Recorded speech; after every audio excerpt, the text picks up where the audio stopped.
अगर last first class में आपको याद हो, हम लोग ना अपनी फर्स्ट क्लास के अंदर यहाँ साउंड चैप्टर के अंदर साउंड को इंट्रोड्यूस करके चले गए थे। ये साउंड नाम की चीज है क्या?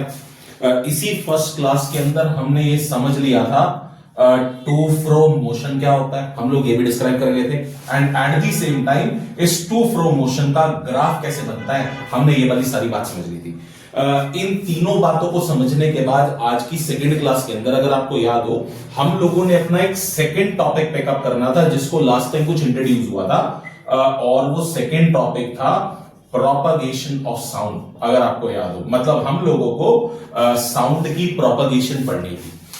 इस साउंड की प्रोपगेशन को पढ़ने से पहले मैंने कल की क्लास में भी या फर्स्ट क्लास में भी बताया था, हम लोग पहले एक छोटा सा वर्ड पढ़ने वाले हैं, मीडियम, ताकि जब हम प्रोपगेशन पढ़ें तो प्रोपगेशन पढ़ने में कोई प्रॉब्लम ना है। एक बहुत आसान सी और एक बहुत ज्यादा सिंपल सा वर्ड है मीडियम। फिर हम लोग इसको भी पूरा रिलेट करते हैं, ये क्या चीज है। अच्छा, ये मीडियम नाम की चीज क्या होती है, हमने पढ़ा या मीडियम क्या होता है। अगर सपोज करो हमारे पास किसी तरीके की कोई जगह है, दैट इज वॉल्यूम है, उस वॉल्यूम के अंदर अगर कभी भी किसी भी तरीके का कोई सब्सटेंस फिल कर दिया जाता है, उस सब्सटेंस फील्ड को मीडियम के नाम से जाना जाता है। जैसे आप इसे एक एग्जांपल से रिलेट करें, इस पूरे रूम के अंदर ना हमारे पास हर जगह के अंदर एयर फील्ड है, तो बोला जाएगा इस रूम के अंदर एक मीडियम फील्ड है, और वो मीडियम का बोला जाएगा दैट इज एयर। अगर हम इस रूम के अंदर सारे में वाटर फिल कर दें तो बोला जाएगा इस रूम के अंदर एक मीडियम प्रेजेंट है, दैट इज वाटर। अगर इस रूम के अंदर वाटर निकाल के हम लोग पेट्रोल फिल कर दें, हम बोलेंगे इस रूम के अंदर एक मीडियम प्रेजेंट है, दैट इज पेट्रोल। मतलब बड़ा सिंपली, कोई भी ऐसा सब्सटेंस जो पर्टिकुलर एक जगह में फिल कर दिया जाता है, उस सब्सटेंस को किस नाम से जाना जाता है? मीडियम। अब अगर हम थोड़ा सा इसे केमिस्ट्री से रिलेट करें, अगर ना ये मीडियम है और ये मीडियम एक सब्सटेंस है जो जगह में फिल किया हुआ है, बट ऑब्वियस ही बात है इस सब्सटेंस के अंदर हर जगह एटम्स की क्या प्रेजेंट होगी? लेयर्स प्रेजेंट होगी। मतलब इस रूम को अगर हम लोग, जैसे हमने केमिस्ट्री में पढ़ा, HCl से अगर हम देखेंगे,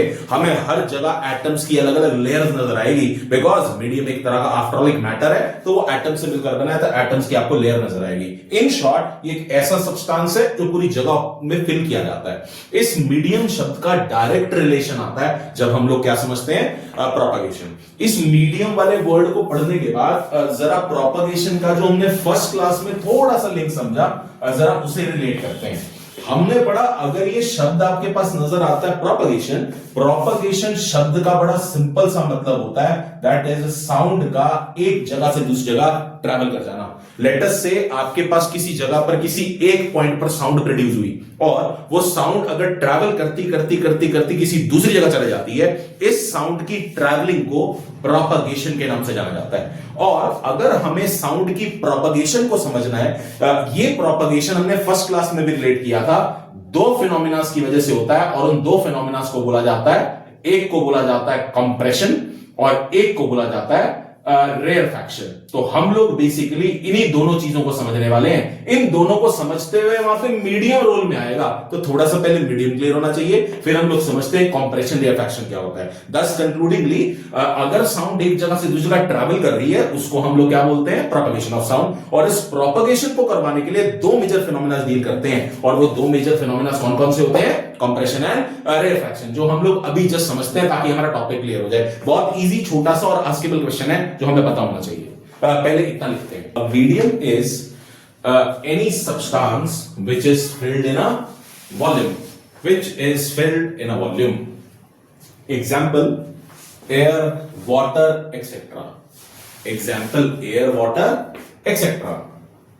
एयर, वाटर, एक्सेट्रा।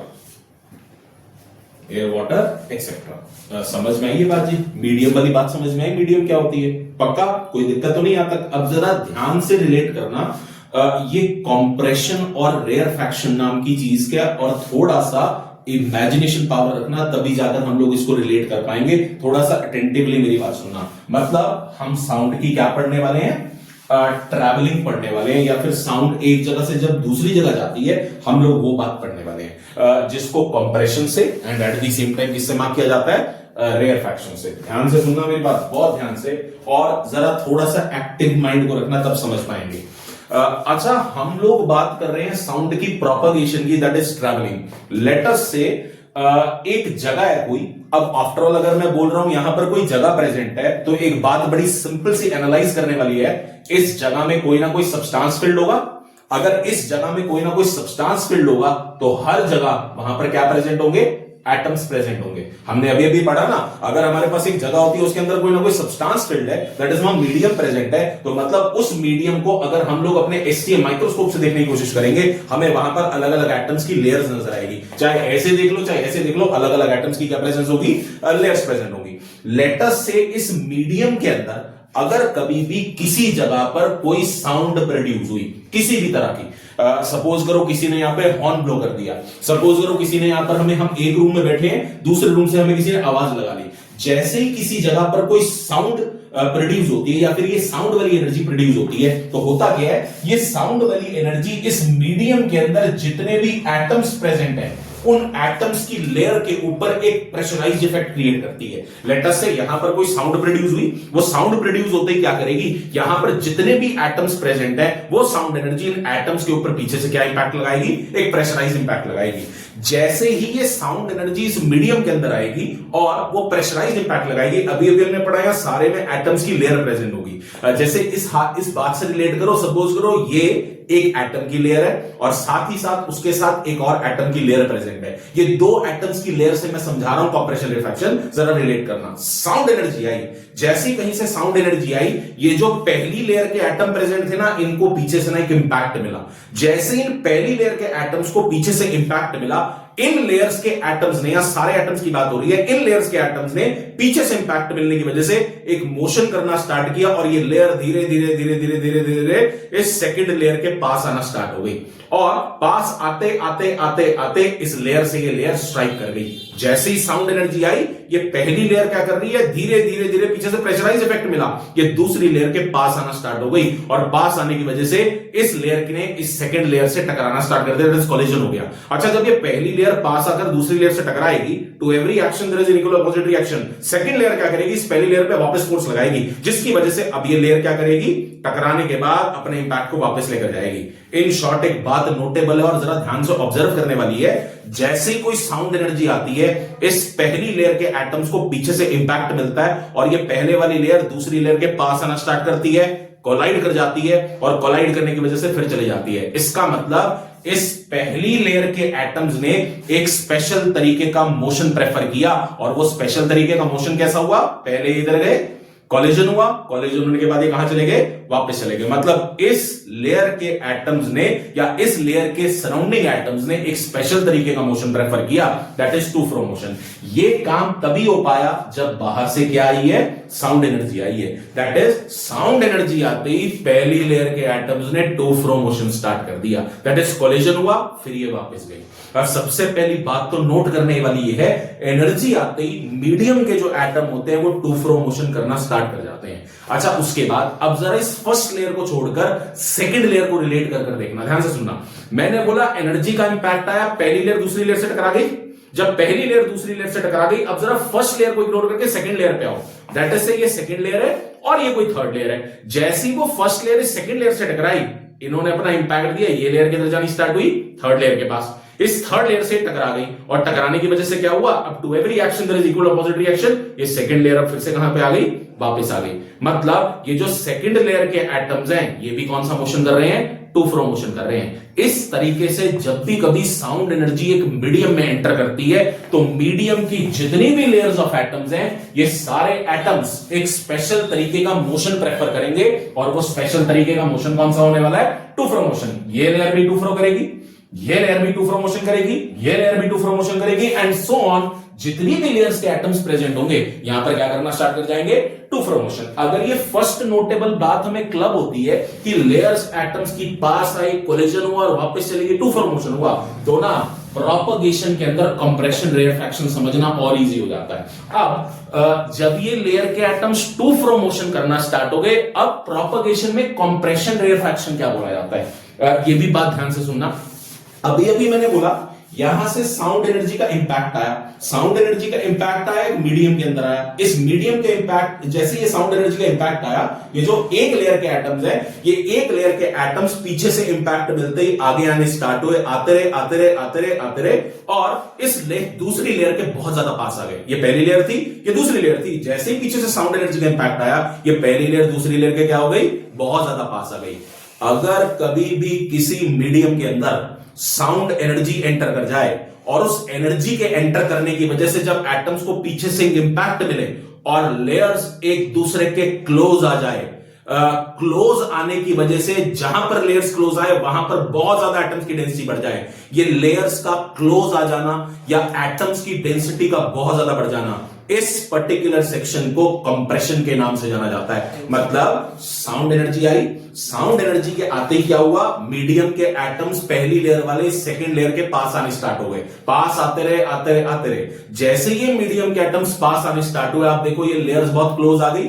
जब जब मीडियम के अंदर कोई एनर्जी साउंड आई और लेयर्स स्टार्ट हुई मूव करना, और ये लेयर्स अगर एक दूसरे के पास आ गई, इन लेयर्स का आपस में बहुत ज्यादा पास आ जाना, इस फिनोमेना को कंप्रेशन बोला जाता है। जगहों पर लिखा जाता है जब ये लेयर्स पास आती है, अब आफ्टर ऑल बात है ना, जब ये एक लेयर दूसरी लेयर के पास आ जाएगी तो उस जगह पे एटम्स का नंबर बढ़ जाएगा, तो बोला जाता है यहां ना डेंसिटी बढ़ जाती है एटम्स की। तो जब एक लेयर दूसरी लेयर के पास मूव होना स्टार्ट होती है तो इस सेक्शन में एटम्स की डेंसिटी बढ़ गई, तो ये जो हाई डेंसिटी वाला रीजन क्रिएट हुआ लेयर्स के पास आ जाने की वजह से, इस हाई डेंसिटी के रीजन को नाम दिया गया क्या, कंप्रेशन। अभी अभी हमने बोला जैसे ही ये लेयर्स पास आई, अच्छा पास आती रहेंगी आती रहेंगी आती रहेंगी, कोलिजन होगा।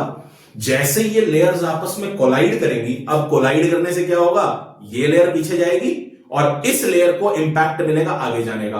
आप खुद रिलेट करो, बड़ा इजी सी बात है। पहले तो ये लेयर पास आई, आती रही आती रही आती रही, लेयर्स पास पास आ गई और डेंसिटी हाई होगी, कंप्रेशन क्रिएट हो गया। जब ये कोलाइड कर जाएंगी, कोलिजन की वजह से क्या हुआ, ये लेयर पीछे जाएगी और ये लेयर किधर जाएगी, आगे जाएगी। अब इनके बीच में ना गैप बढ़ना स्टार्ट हो गया, दैट इज एक region of low density create हुआ। मतलब अब एटम्स का नंबर इस सेक्शन में थोड़ा कम हो जाएगा, बिकॉज ये पहली वाली लेयर पीछे चली गई और ये दूसरी वाली लेयर आगे आ गई। जब बेसिकली एटम्स की लेयर एक दूसरे से दूर चली जाए, जिसकी वजह से डेंसिटी का सेक्शन बड़ा कम हो जाए, that is region of low density create हो जाए, इस लेयर्स के पीछे जाने वाले फिनोमेना को या डेंसिटी कम होने वाले फिनोमेना को रिलेट किया जाता है क्या, रेयरफैक्शन के नाम से। मतलब पहली बात, एनर्जी आते ही medium atom to flow motion कर रहे हैं, टू फ्लो मोशन कर रहे हैं। टू फ्लो मोशन करते हुए मैं दो लेयर से समझा रहा हूं, हर आगे वाली लेयर्स में ऐसे काम होगा। जब ये टू फ्लो मोशन होगा, पहली लेयर दूसरी लेयर के पास आएगी, पास आती रहेगी, region of high density create होगा, कंप्रेशन। कॉलिजन करने के बाद ये वापस चली जाएंगी, region of low density create होगा, रेयरफैक्शन। फिर नेक्स्ट दो पेयर ऑफ लेयर्स के बीच में भी ऐसा होगा, वो पास आएंगी, कॉलिजन करने के बाद दूर चली जाएंगी। फिर नेक्स्ट दो लेयर्स के बीच में भी ऐसा होगा, वो पास आएंगी और वो किधर चली जाएंगी, दूर चली जाएंगी। मतलब कॉन्टिन्यूसली लेयर्स पास आएंगी, दूर आएंगी, कंप्रेशन एंड रेयरफैक्शन जनरेट होना स्टार्ट हो जाएगा, जिसकी वजह से ये साउंड एनर्जी इस जगह से चलते चलते चलते चलते ट्रैवल करते करते ये दूसरी जगह पर चली जाएगी। That is propagation of sound. अगर कभी भी होती है वो एक मीडियम के अंदर होती है, एक मीडियम की वजह से होती है, और इस मीडियम के अंदर जब भी कभी प्रोपगेशन होती है तो सबसे पहली बात, मीडियम के atom to flow motion start करते हैं और लेयर्स एक दूसरे के पास आती है, region of high density create होती है, उसे कंप्रेशन बोलते हैं, और फिर कोलिजन की वजह से लेयर्स दूर चली जाती हैं, जिसे बोला जाता है रेयरफैक्शन। तो continuously compression and rarefaction create होगा। पहली दो लेयर्स के बीच में हुआ, फिर नेक्स्ट दो लेयर्स के बीच में हुआ, फिर नेक्स्ट दो लेयर्स के बीच में हुआ। इससे हुआ क्या, ये जो एनर्जी का इंपैक्ट है ना, ये आगे ट्रांसफर हो गया। दैट इज, अगर साउंड एनर्जी ट्रैवल करती है, लेटर से बाहर किसी ने हॉर्न बजाया, मैं कल भी बोल रहा था, हमें एक रूम में बहुत तेज थप्पड़ लगा, हमारा रिजल्ट बहुत अच्छा आया, उसकी आवाज दूसरे रूम में सुनाई दी। मतलब वो एक रूम से ट्रैवल करती करती ना दूसरे रूम में कैसे गई, जैसे ही हमें वो थप्पड़ लगा ना, जो साउंड प्रोड्यूस हुई, उसका इंपैक्ट आया, उसने एटम्स की लेयर को पास कर दिया, दूर कर दिया। ये कंप्रेशन रेयरफैक्शन जनरेट हुआ, और दूसरे रूम में हमें ब्रदर सिस्टर को पता लगा कुछ एक्साइटिंग हुआ है वहां पे। तो आप इसको रिलेट करो, मेरे माउथ से ना जो साउंड एनर्जी निकल रही है, सारे में यहाँ पे एयर के एटम्स प्रेजेंट है, लेयर्स प्रेजेंट है, मेरे माउथ के बाहर जो भी लेयर्स प्रेजेंट है, मेरे माउथ से जैसी साउंड एनर्जी निकली ना, इस एक लेयर को इंपैक्ट मिला और ये एक लेयर दूसरी लेयर के पास जानी स्टार्ट हो गई, कंप्रेशन क्रिएट हुआ, कोलिजन हुआ, वापस आ गई रेयरफैक्शन। कंप्रेशन रेयर फ्रैक्शन की वजह से ये साउंड एनर्जी आप तक पहुंच पा रही है। मतलब ये दो फिनोमिना डील करते हैं, इसी की वजह से साउंड एनर्जी क्या कर जाती है, प्रोपेगेट करती है, या फिर ये क्या कर पाती है, ट्रैवल कर पाती है। ये हमारा दूसरा फिनोमिना है जो हम लोग साउंड चैप्टर में या सेकंड क्लास से जो हम साउंड चैप्टर में रिलेट कर रहे हैं। इस टॉपिक में आपको अभी दो बातें क्लब होनी चाहिए।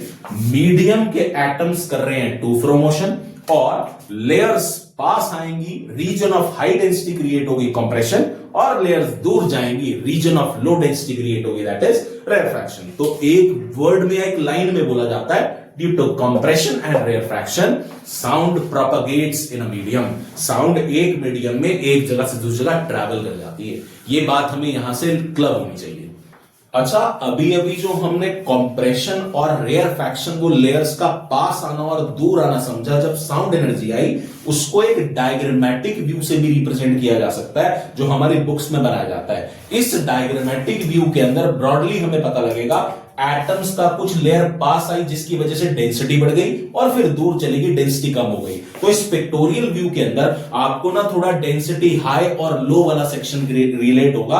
तो जब कंप्रेशन रेयरफैक्शन की बात आती है, हम कुछ ऐसा सा भी पिक्टोरियल व्यू वहां पर रिलेट कर बना सकते हैं। सब लोगों ने इस पिक्टोरियल व्यू को बनाना है। कभी भी कोई डायग्राम बनाना है उसको pencil scale, labelling, block letters में, और अपनी थोड़ी प्रेजेंटेशन इंप्रूव करनी है। जरा ध्यान से डायग्राम बनाना है। इस डायग्राम को बनाने के बाद एग्जाम्स के अंदर फिर हम लोग कंप्रेशन एंड रेयरफैक्शन को थोड़ा रिलेट कर सकते हैं, अगर ये ज्यादा मार्क्स में आ जाए क्वेश्चन। बट इसका एक पिक्टोरियल व्यू है जो आपको पता होना चाहिए। जरा ध्यान से बनाना है ये।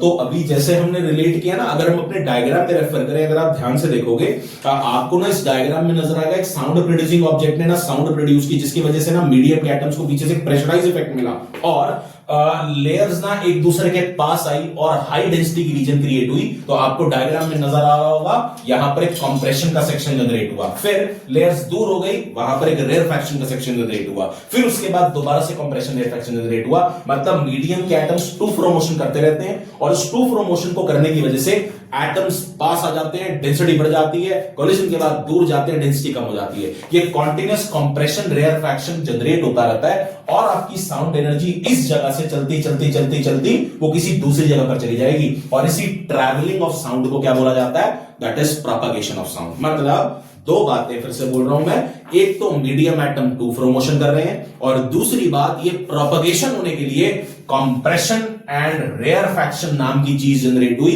Which is very simple, layers का पास आ जाना और लेयर्स का दूर चले जाना। इसकी वजह से साउंड क्या कर पाती है, प्रोपेगेट। डायग्राम्स बहुत ध्यान से बनाने हैं, लेबलिंग प्रॉपर ब्लॉक लेटर्स में, और पेंसिल स्केल से अपनी प्रेजेंटेशन अच्छे से रिप्रेजेंट करनी है। अगर हमें एग्जाम के अंदर अपना कंटेंट बहुत अच्छा पता है, एकदम हम लोगों के कंटेंट ग्रिप में है, और अगर हमारी प्रेजेंटेशन बहुत अच्छी है, हर चीज और हर डायग्राम को बनाने के लिए हमारे मार्क्स थोड़े इंक्रीजिंग मोड में चले जाते हैं। थोड़ा सा हम लोगों को अपने ऊपर थोड़ा एफर्ट लगाना है ताकि थोड़ा इंक्रीज हो जाए। इस दो बातों को समझने के बाद कि साउंड एनर्जी आई, मीडियम के एटम टू फ्रोमोशन कर रहे हैं, लेयर्स पास आ गई, डेंसिटी हाई हो गई, कंप्रेशन हो गया, फिर लेयर्स दूर हो गई, डेंसिटी लो हो गई, रेयरफैक्शन हो गया। इन दो बातों को समझने के बाद हम लोगों को कुछ दो इंपॉर्टेंट बातें यहां पर और पता होनी चाहिए, और वो बड़ी सिंपल है, लेकिन उधर से कभी कभी पेपर्स के अंदर कुछ कंसेप्चुअल क्वेश्चन जनरेट हो जाते हैं, एक एक मार्क्स में या दो दो मार्क्स में, आपको पता होना चाहिए। एक बात अपने माइंड में क्लियर रखना, अगर इस जगह पर कोई साउंड एनर्जी आई है, साउंड एनर्जी आने की वजह से कंप्रेशन और रेयरफैक्शन जनरेट हुआ है, और कंप्रेशन रेयरफैक्शन जनरेट होने की वजह से ये साउंड एनर्जी ना ट्रैवल करती इधर जा रही है। दैट इज ये साउंड एनर्जी कंप्रेशन रेयरफैक्शन की वजह से कहां जा रही है, इधर जा रही है। माइंडेड एक बात क्लियर रखनी है, कंप्रेशन रेयरफैक्शन की वजह से साउंड एनर्जी ट्रैवल करती हुई जा रही है, मीडियम के एटम्स ट्रैवल करते हुए नहीं जा रहे, मीडियम के एटम्स वहीं पर ही टू फ्रो मोशन कर रहे हैं, बस जब वो टू फ्रो करके आगे जाते हैं, लेयर के पास आ जाते हैं, फिर वापस आ जाते हैं। मतलब मीडियम के एटम्स अपनी जगह पर ही टू फ्रो मोशन कर रहे हैं, लेकिन उस मीडियम के एटम जब अपनी जगह पे टू फ्रो मोशन करते हैं तो कंप्रेशन रेयरफैक्शन लेयर्स के बीच में जनरेट होता रहता है और वो साउंड एनर्जी ट्रैवल करती है। मतलब ये जो पहली इंपॉर्टेंट बात है, इस पहली इंपॉर्टेंट बात में हम लोग रिलेट करते हैं कि जब भी कभी कंप्रेशन रेयरफैक्शन जनरेट होता है, उसकी वजह से मीडियम एटम नहीं मूव करते, मीडियम एटम अपनी ही जगह पर टू फ्रो मोशन करते रहते हैं, बट इस टू फ्रो मोशन की वजह से कंप्रेशन एंड रेयरफैक्शन जनरेट होता है, जिसकी वजह से एनर्जी ट्रांसमिट हो जाती है। मतलब जो एनर्जी यहां पर प्रोड्यूस हुई थी वो एनर्जी वहां पहुंच जाएगी, बट मीडियम एटम उसी जगह पे टू फ्लो करेंगे, जिसकी वजह से कंप्रेशन रिफ्रैक्शन जनरेट होगा। पहले तो मीडियम एटम यहां पे टू फ्लो करेंगे, फिर उसके बाद दूसरा मीडियम एटम टू फ्लो करेगा, मतलब मीडियम एटम वहीं पर टू फ्लो करने वाले हैं, एनर्जी ट्रांसमिट कर जाती है। ये बात एक यहां से रिलेट होनी चाहिए जब हम लोग थोड़ा सा ये बात कर रहे हैं और बात पिकअप कर रहे हैं। इसके अलावा एक और बात इंपॉर्टेंट है। अच्छा, एक बात तो हमने ये समझ ली, क्या जो मीडियम के एटम्स होते हैं वो एक जगह से दूसरी जगह मूव नहीं करते, सिर्फ एनर्जी मूवमेंट दिखाती है और एनर्जी एक जगह से दूसरी जगह क्या करती है, ट्रैवल हो जाती है। अच्छा, दूसरी बात जो हमें इस टॉपिक में पता होनी चाहिए और बेटर बात है, यहां से भी क्वेश्चन आ जाते हैं, ध्यान से सुनना मेरी बात। दो केसेस लेते हैं जरा, इन दो केसेस से जरा ये बात सुनते हैं। सपोज करो यहां पर भी एक मीडियम फील्ड था और सपोज करो यहां पर भी एक मीडियम फील्ड था। जैसे इस जगह जो मीडियम फील्ड था ना, वहां ना एटम्स की लेयर्स कुछ ऐसे देखने को मिली, कुछ ऐसे। उस मीडियम के अंदर देखा कि एटम्स की लेयर्स ना कुछ ऐसे अरेंज्ड है, इस तरीके से। एक और जगह पर कहीं पर एक और मीडियम था और उस एक और मीडियम में देखने को मिला जो एटम्स की लेयर है ना, वो एटम्स की लेयर कुछ ऐसे अरेंज्ड है, कुछ ऐसे। मतलब इस पहले मीडियम के अंदर लेयर्स के बीच में स्पेस थोड़ी कम है और उस दूसरे मीडियम के अंदर एटम्स की लेयर के बीच में स्पेस क्या थोड़ा सा ज्यादा। जैसे हम रिलेट भी करते हैं, सॉलिड के एटम नियरली क्या होते हैं, पास पास होते हैं, और लिक्विड के एटम थोड़े और उससे दूर होते हैं, और गैसेस के एटम क्या होते हैं, काफी दूर। तो ये मैंने आपके सामने दो मीडियम्स बनाए, लेट अस से ये मीडियम नंबर 1 है एंड लेट अस से ये मीडियम नंबर क्या है, 2 है। तो ये दोनों मीडियम्स को हम लोगों ने ऑब्जर्व किया और देखा, यहां पर एटम्स की लेयर थोड़ी पास पास है और यहां पर एटम्स की लेयर थोड़ी दूर दूर है। समझना जरा ध्यान से बात को। लेट अस से दोनों मीडियम्स के अंदर ना साउंड एनर्जी एंटर कर गई, इसमें भी और इसमें भी। अच्छा, आप खुद एक बात रिलेट करो, अगर आपने सारी बातें बहुत अच्छी तरह समझी हैं, जब साउंड एनर्जी इसमें आएगी, यहां मीडियम की लेयर्स पहले ही पास है, तो कंप्रेशन होने के लिए टाइम ज्यादा लगेगा कम, आई थिंक कम लगेगा। यहां पे जैसे ही साउंड एनर्जी आएगी, पहली लेयर्स पास पास है, तो पहली लेयर्स अगर पास पास है, यहां पर कंप्रेशन होने के लिए टाइम कम लगेगा, कंप्रेशन होने के लिए टाइम कम लगेगा, कोलिजन जल्दी होगा, तो रेयरफैक्शन भी क्या होगा, जल्दी होगा। मतलब इस मीडियम के अंदर जैसे ही साउंड एनर्जी आएगी, कंप्रेशन और रेयरफैक्शन थोड़ा सा फास्ट हो जाएगा, क्योंकि मीडियम की लेयर्स पहले ही क्या है, बहुत पास पास है। अगर यहां पर ये दोनों चीजें फास्ट हो जाएंगी, तो इस मीडियम के अंदर साउंड की प्रोपगेशन क्या होगी, थोड़ी सी फास्ट हो जाएगी, बिकॉज बहुत जल्दी कंप्रेशन और बहुत जल्दी रेयरफैक्शन। कंपैरेटिव टू दिस, अगर हम इस मीडियम की बात करें, जैसे ही यहां साउंड एनर्जी आएगी, साउंड एनर्जी की आ जाने की वजह से क्या होगा, अब ये लेयर्स थोड़ी दूर दूर है, इस लेयर को दूसरी लेयर के पास जाने में थोड़ा सा टाइम लगेगा। अगर थोड़ा टाइम लगेगा, कंप्रेशन इसके कंपैरिजन में थोड़ा सा स्लो होगा, फिर उसके बाद कोलिजन होगा, फिर रेयरफैक्शन भी इसके कंपैरिजन में क्या होगा, थोड़ा सा स्लो होगा। मतलब अगर 1 और 2 मीडियम्स को कंपेयर किया जाए, इस सेकंड मीडियम के अंदर एटम्स के बीच में जो स्पेस है या लेयर्स के बीच में जो स्पेस है वो ज्यादा है, जिसकी वजह से कंप्रेशन और रेयरफैक्शन होने में थोड़ा टाइम लगता है। तो इस मीडियम के अंदर प्रोपगेशन क्या हो जाएगी, थोड़ी सी स्लो हो जाएगी। मैं ये नहीं कह रहा होगी नहीं, लेकिन हाँ, इसके कंपैरिजन में क्या हो जाएगी, स्लो। तो ये हमारी सेकंड बात है, जिस मीडियम के अंदर एटम्स की लेयर्स क्लोजली रिलेटेड होती हैं, उस मीडियम के अंदर थोड़ा कंप्रेशन रेयरफैक्शन फास्ट हो जाता है और प्रोपगेशन फास्ट हो जाती है। और जिस मीडियम के अंदर एटम्स की लेयर थोड़ी दूर दूर अरेंज होती है, लूजली पैक्ड होती है, वहां कंप्रेशन रेयरफैक्शन होता है, लेकिन उसके कंपैरिजन में थोड़ा स्लो होता है और प्रोपगेशन थोड़ा सा क्या हो जाता है, स्लो हो जाता है। तभी बोला जाता है, अगर हम सॉलिड्स और गैसेस को कंपेयर करें ना, सॉलिड्स के अंदर साउंड बड़ी फास्टली ट्रैवल करके जाती है, बिकॉज सॉलिड के अंदर एटम्स कैसे पैक्ड होते हैं, क्लोजली पैक्ड। गैसेस के एटम बहुत ज्यादा लूजली पैक्ड होते हैं तो गैसेस के अंदर प्रोपगेशन होने में बहुत टाइम लगता है। मतलब कंपैरेटिव टू सॉलिड्स, सॉलिड्स के अंदर प्रोपगेशन फास्टेस्ट, उससे कम लिक्विड्स में और सबसे कम किसमें देखने को मिलती है, गैसेस के अंदर। हालांकि आप रिलेट करो, हम इस वक्त एयर में बोल रहे हैं, जैसे ही मैं अपने माउथ से कोई भी लेटर निकालता हूं इमीडिएटली आप तक पहुंच जाता है। हमें एयर में ही प्रोपगेशन इतनी फास्ट लग रही है, लेकिन फिर भी कहीं ना कहीं सॉलिड्स के अंदर और कंप्रेशन रिफ्रैक्शन तेज होता है और बहुत तेजी से साउंड ट्रैवल कर जाती है। तभी बोला जाता है स्टील जैसे ऑब्जेक्ट में जो अलॉय है उस ऑब्जेक्ट के अंदर 15 टाइम्स फास्ट ट्रैवल करती है sound as compare to air. वो सारा खेल किस चीज का है, ये एटम्स की लेयर्स का, या एटम्स की लेयर्स की स्पेसिंग का। तो ये भी पॉइंट यहां से बेटर क्लियर होना चाहिए, जिस मीडियम के अंदर स्पेसिंग आपको ज्यादा देखने को मिलेगी, कंप्रेशन रिफ्रैक्शन थोड़ा स्लो जाएगा और प्रोपगेशन क्या हो जाएगी, स्लो। और जिस मीडियम के अंदर आपको थोड़ी स्पेसिंग कम देखने को मिलेगी, compression refraction will become fast और इसकी वजह से प्रोपगेशन थोड़ी फास्ट हो जाएगी। ये हमारा सेकंड पॉइंट है। मतलब ये भी रिलेटेबल एक बात है और आपको समझ में आनी चाहिए। मैंने क्या दो पॉइंट बोले, एक तो मीडियम एटम कहीं नहीं जाते, वो वहीं पे टू फ्लो कर रहे हैं, एनर्जी जाती है। और दूसरी बात, जब ये एनर्जी प्रोपगेट कर रही है, ये फास्ट उसमें प्रोपगेट करेगी, यहां लेयर्स आपस में पास पास है, और प्रोपगेट उसमें भी करेगी, लेकिन यहां पर थोड़ी सी क्या करने वाली है, सुन भी सकते हो, सॉलिड्स के अंदर जो प्रोपगेशन होने वाली है वो क्या होने वाली है, फास्ट, और गैसेस के अंदर जो प्रोपगेशन होने वाली है एज कंपेयर टू सॉलिड वो क्या होगी, थोड़ी सी स्लो होगी। अगर इन दोनों में कंपैरिजन किया जा रहा है तो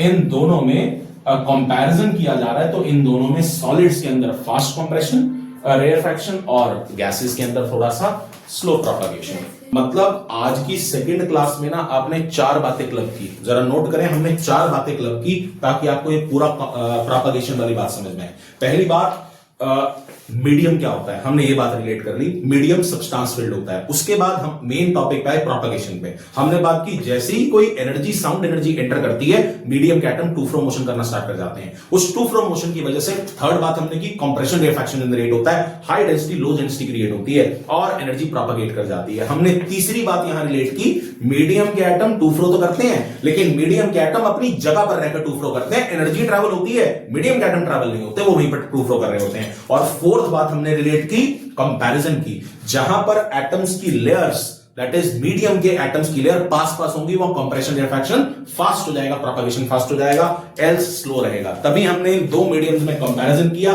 सॉलिड्स के अंदर प्रोपगेशन थोड़ा फास्ट और गैसेस के अंदर क्या रहेगा, स्लो। अगर हम लोगों ने आज की ये सेकेंड क्लास, दैट इज जो हमारा सेकेंड क्लास है साउंड चैप्टर का, इस चीज को अगर हम कल ग्रिप करके आए बहुत अच्छी तरह से, तो हम लोग अपनी नेक्स्ट थर्ड क्लास के अंदर एक नया कॉन्सेप्ट पढ़ने वाले, वो भी बड़ा इंपॉर्टेंट है और आने वाली क्लासेस के अंदर भी बहुत रिलेट होता है, बहुत डिटेल में। हम लोग वेव्स का कॉन्सेप्ट ओरिजिनेट करेंगे और इस कॉन्सेप्ट से एनॉर्मस क्वेश्चन आते हैं और आगे के टॉपिक समझने में भी बहुत हेल्प करती है। इस सेकेंड क्लास की आपने हर कंटेंट को बड़े ध्यान से एनालाइज करके आना है, ग्रिप करके आना है, ताकि हम नेक्स्ट क्लास थर्ड के अंदर अपना वेव्स का कॉन्सेप्ट इंट्रोड्यूस कर सकें, जो हम लोगों ने यहां पर साउंड चैप्टर में पढ़ना है। हम लोग नेक्स्ट क्लास में मिलते हैं, यहां तक बहुत अच्छी तरह से पढ़ाई करके आना। Bye bye.